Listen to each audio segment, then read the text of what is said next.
Nintendo Switch 2 has hiked up the prices of its consoles earlier this month. Customers in the US will now pay $50 more for the console, making it $499.99 instead of $449.99 starting later this year. So if you're already going to have to dish out more money, you might as well get a free game out of it, right? Welcome to GadInsider, your hub for the latest tech and gaming news. Starting from early June, participating retailers will be offering a new Nintendo Switch 2 Choose Your Game bundle for $499.99, the same price as the console alone will soon be. The bundle includes the Nintendo Switch 2 system, along with a download code for your choice of one of titles, including Mario Kart World, Donkey Kong Bananza, or Pokemon Pokopia. These games cost $79.99 for Mario Kart and $69.99 for Donkey Kong and Pokemon respectively. Nintendo says you'll be saving up to $30 on these games by snagging the bundle, but after the price hike goes into effect, you'd essentially be getting a game of your choice for free. This could be the perfect way for you to finally play the Switch 2 game that you can't stop thinking about,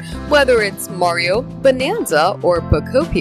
Folks on Reddit are calling the bundle a smart move by Nintendo to ease the blow of the price hike, and we can't say they're wrong. According to Nintendo's press release, offer start date and end date varies by retailer. The only details we have are that the bundle will launch in early June and will be available for a limited time from participating retailers, so you should certainly keep an eye out for it in the next few weeks. For more updates, subscribe to GadInsider, like and share the video, and don't forget to press the bell icon so you never miss any update.